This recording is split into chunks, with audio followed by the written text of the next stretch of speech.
Real Virginia is proudly produced by the Virginia Farm Bureau Federation. Since 1926, Farm Bureau has been working to preserve Virginia farms and our rural heritage. Visit our website at vafarmbureau.org.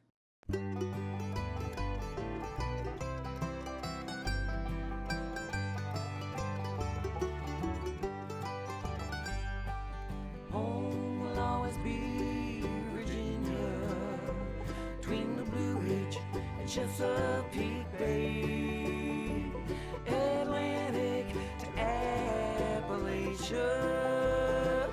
home in my heart always. Hello everyone, and welcome to Real Virginia, a program about Virginia agriculture and the people who produce all of the wonderful local products that we enjoy. As we enter the summer season, local foods are hot, but how can you be sure you're buying from a local farmer? Chef Maxwell has a very good Virginia shortcake recipe for us. And instead of baseball heroes, Loudoun County students are swapping farmer cards this spring. Welcome back to Real Virginia, everyone. We're on a farm in Orange County this week, and summertime is finally here. And that means that fresh fruits and vegetables are coming into season all across the Commonwealth. But it can be difficult to tell if that fresh produce is raised locally. That's why Sherry McKinney went straight to the source to learn how you can be sure you're supporting Virginia farmers.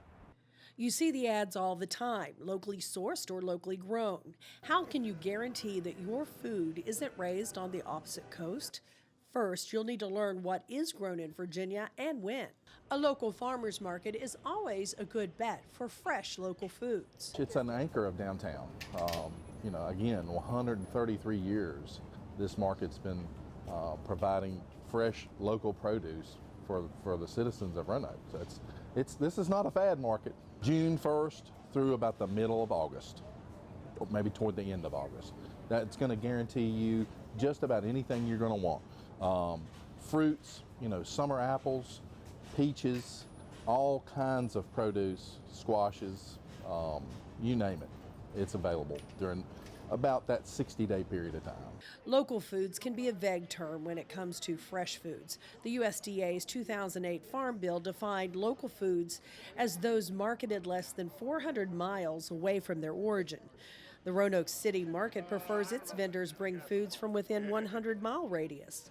According to a study by the Leopold Center for Sustainable Agriculture, the produce in your average grocery store may have traveled 1,500 miles before it's sold.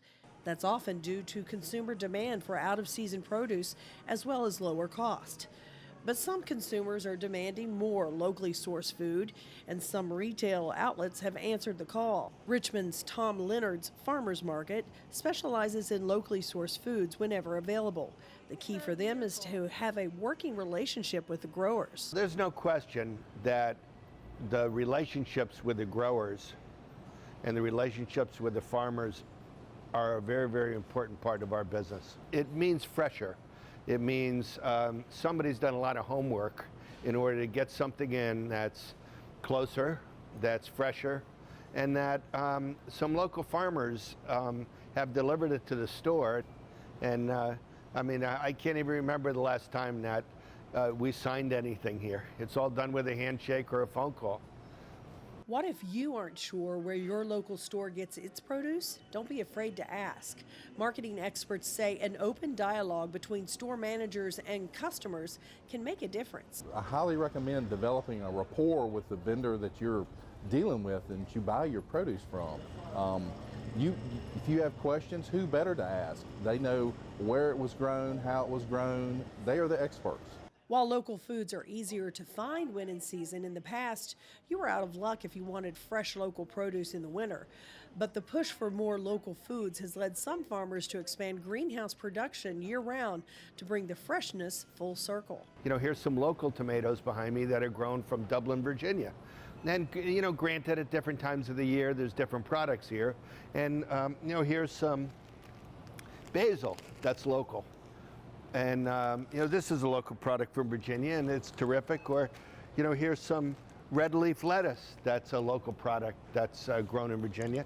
If you're not familiar with what is seasonal where you live, it's not too difficult to find out. Take a quick glance around the produce section of your grocery store. Pay attention to price trends. Berries and peaches get very expensive at the end of fall when they are more difficult to find. And if you notice there's an abundance of something specific and they're on sale, such as potatoes in the fall, that could be a good indicator that it's local. To find out more on when your favorite fruits and vegetables are in season in the Commonwealth, go to the Virginia Grown website at virginiagrown.com. Reporting in Richmond, I'm Sherry McKinney. The number of farmers markets in the Old Dominion has grown by leaps and bounds over the past decade. There were 85 markets in 2005. The Virginia Department of Agriculture and Consumer Services reports there are at least 250 markets this year. These include everything sold from the back of a pickup truck on the farm, to smaller pop-up markets on weekends, to markets with permanent structures, which are open year-round. Many vendors at farmers markets now accept credit cards and supplemental nutrition assistance program cards. These are especially important in low-income communities where access to fresh produce is often limited.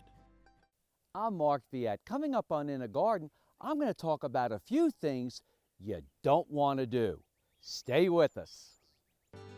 90 years ago, the Virginia Farm Bureau made our local farmers a promise to protect and preserve a way of life they'd worked so hard to establish. Today, our insurance agents work to protect all Virginians, not just farmers. Anyone can be a Farm Bureau member, but the original promise remains. There's a local Farm Bureau in every county of the state. We want to keep Virginia, Virginia.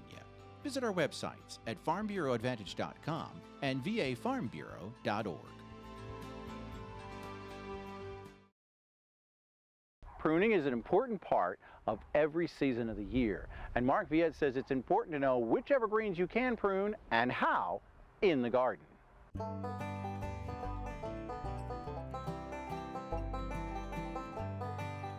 A common question we get is, can I cut down or trim some of my evergreens that have gotten too big, especially around the house or maybe even in the garden?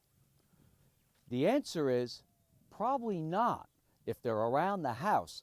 In some cases, a common plant that they use around the house is either Hinoki cypress, arborvitae, dwarf Alberta spruce. And to tell if you can prune these or not, there's just, sort of a general guideline, not foolproof, but close. So I'm just going to show you an example here of a branch. Plants that you might want to avoid trimming or trimming hard are going to be plants that show very little growth inside the canopy. So even when you pull down these branches and you look inside, I see almost no green or very little green in the way of new shoots. If you were to see a lot of green shoots up and down the stem, that might be an indication that yes, you can still prune it back to where it's still green. The general guideline is you can go back 3 years if you don't know. So 3 years is only about maybe 5 inches, and you can tell even going here 3 years, there's no growth. So this plant may not regrow. So what you're going to end up with is when you're done pruning it, you're just going to end up with a lot of stubs. So what you don't want is something that looks like this, because honestly, you're going to have to live with it.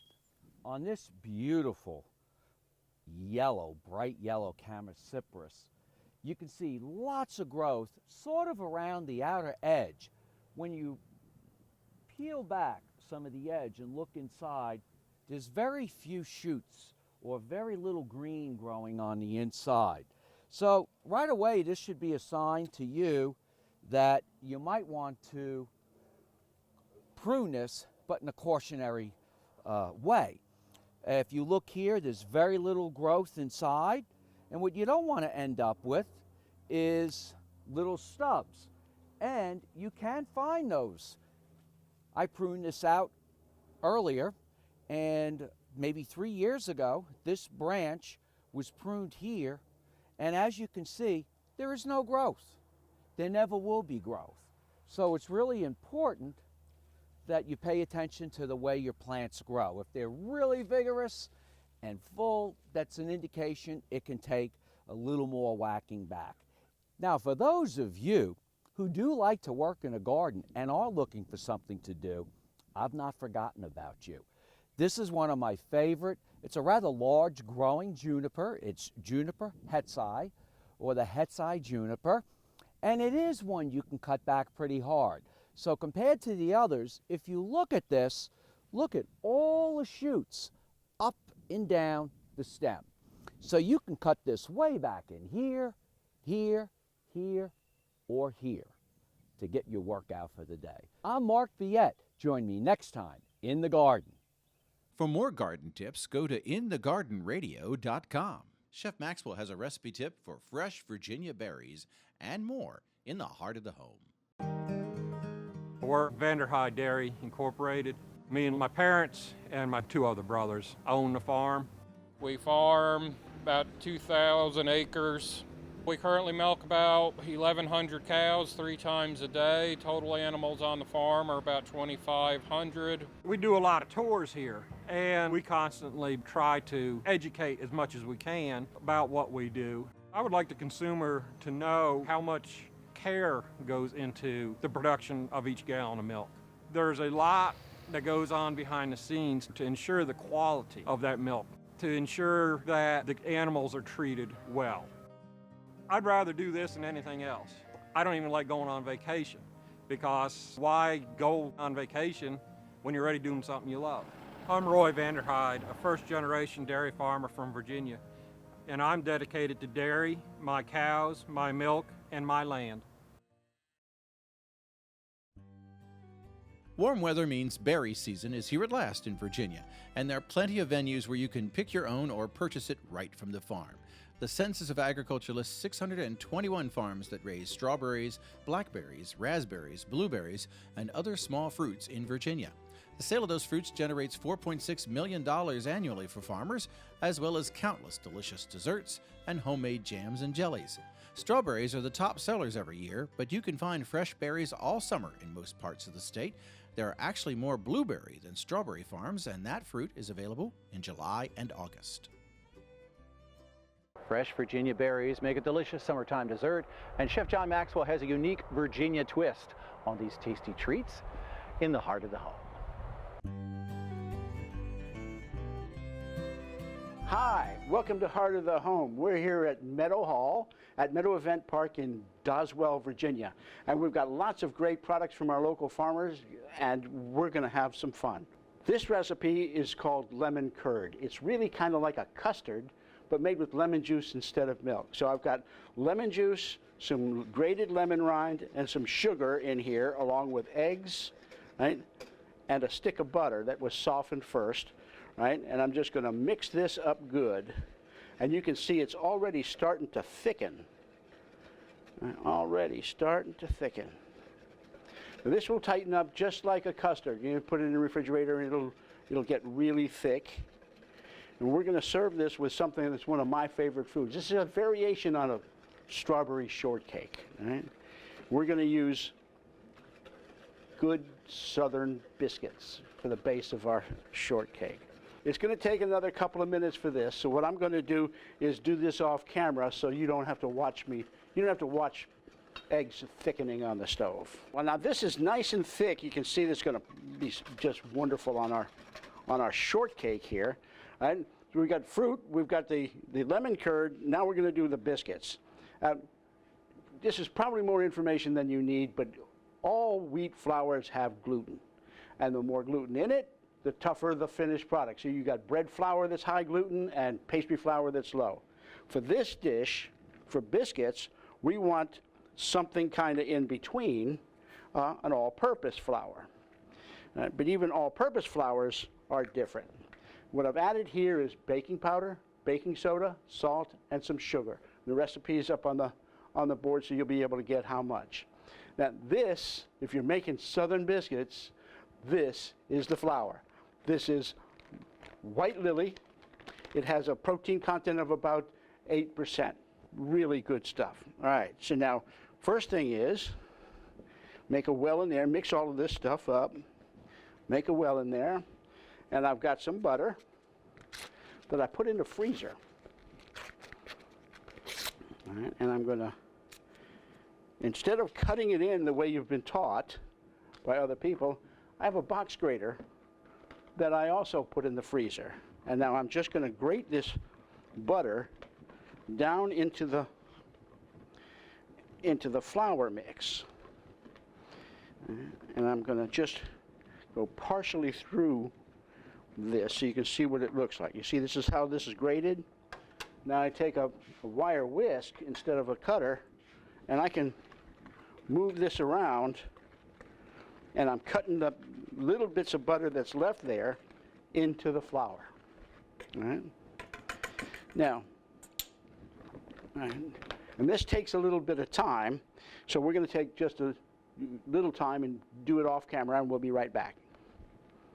Now again, I'm going to make a little well, right, and I'm going to put some buttermilk in there. Now the baking powder and the baking soda need a little bit of acid in order to activate, right? So I'm adding the acid from the buttermilk, and that's we're going to make a nice rough shaggy mix here. We don't want to mix it too much. We don't want to knead this because it'll strengthen that gluten. And that's about where we want it to be. Let me get that out of the way. Now I'm going to tap this out nice.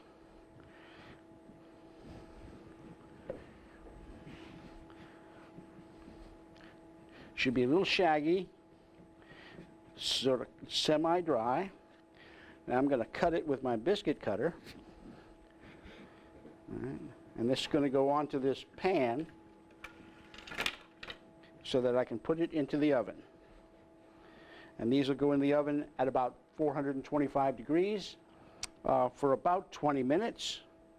And when they come out, we're going to enjoy the shortbread.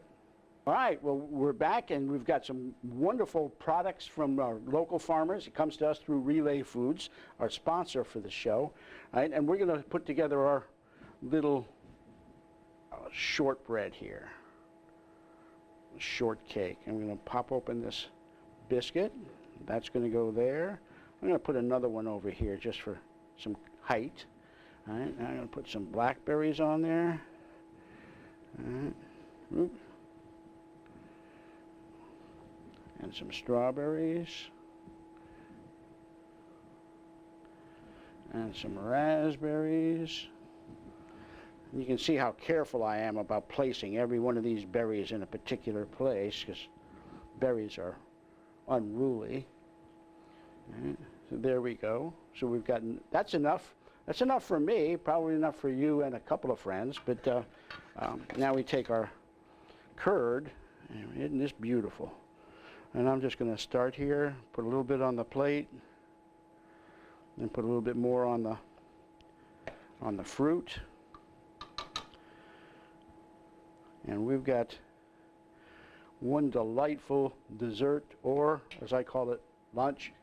So here's our version of a great fruit shortcake. Southern biscuits, fruit from Virginia's farmers, and a lemon curd. Brings it all together. We'll see you next time when we're back here at Meadow Hall, at the Meadow Event Park, where we get a chance to play with some great Virginia food. Recipes from the heart of the home can be found on the Relay Foods website at relayfoods.com. There are 30,000 roadway accidents each year involving cars and farm machinery. Farmers will be moving equipment for planting and harvest season. The slow-moving vehicle triangle in red and fluorescent orange colors and flashing lights allow for quick identification. When you see an SMV sign on farm equipment, slow down, prepare for sudden stops and slow turns. Patience will save lives. Just remember, we all need to share the road, we all need to be responsible, and we need to be guided by the law. Motor vehicle safety starts with you.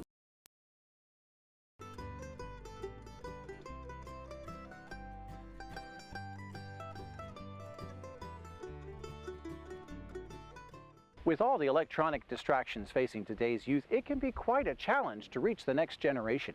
Dave Miller reports one Virginia community took a page from the past to introduce students to farming. The latest thing to go viral at Newton Lee Elementary School isn't on the internet. It's a set of good old-fashioned trading cards. But farmers are the stars on these cards, not ball players. The cards, which are often autographed by local farmers, were purchased for the school by the Loudoun County Department of Economic Development. Seeing the children develop a passion for our farmers and for farms and for agriculture is just beyond imaginable to me. You know, just fostering an interest at a young age, it develops good citizens, respectful citizens, citizens that want to eat healthy. And, you know, there might be a child in that group that thinks, you know, I could be a farmer, and develops a passion in 3rd grade to actually be a farmer when they grow up. My favorite thing about farms is because they grow a lot of things there, and I like baby chicks too. They're so cute and fuzzy. Chris Hatch has a small cattle farm and sells at a local farmer's market. He thinks the cards are a great opportunity for consumers to get connected to who grows their food. I think it's important not only to educate our children about where the food comes from, but we also need, as a direct marketer, I need customers. And the one way to get direct customers is to be out in the public. Now, having said that, I don't have enough animals on my farm to feed the whole county. So there are opportunities for other farmers to think about doing something a little bit more direct. My dad bought the farm in Loudoun County in 1950.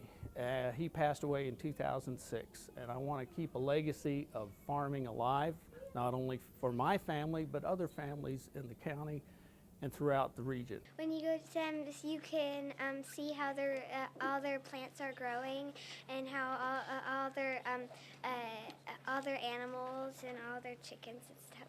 There are 13 different farmers featured on the cards, which tell what they grow, why they like farming, and what is special about their farm. In Loudoun County, we're very fortunate that we have local farmers that are in the county and close by that are willing to work with us to come in and like Farmer Chris today, to sign his autograph card so he can be famous in the neighborhood, but also the kids will be able to be brave and try new foods and understand there's a whole world of agriculture out there. I think it's cool how they get to grow all these like stuff and give them to people to share them with other people. I think that's cool. Urban growth has reduced farmland in Loudoun County to about 140,000 acres in the last 20 years, but there are still plenty of opportunities for children to learn about growing plants and animals and to get outside and experience nature. The cards help introduce the kids to those local opportunities. With all the video games and with children spending so much time inside, it's refreshing that they're excited about something that happens outdoors, something that happens that they can actually help with. You know, they can take the farmer card and they can go home to their parents and say, you know what, I had Tyler Wegmeier's strawberries. Maybe we could plant strawberries at home. And it's something that they can get involved with that will take them outside. It's not screen time. It's time in the dirt. It's safe to say the farmer trading cards have been a hit with local youngsters. Loudoun officials are already planning next year's edition, and farmers in several other localities are already considering adopting the idea for their own school students. In Loudoun County, Virginia, this is Dave Miller. We're so glad you could join us this week to celebrate all the bounty that is Virginia. From the kitchen to your home and garden to our wide open spaces, we're proud to say that this is real Virginia. So from everyone at the Virginia Farm Bureau, thanks for watching, and we'll see you next week.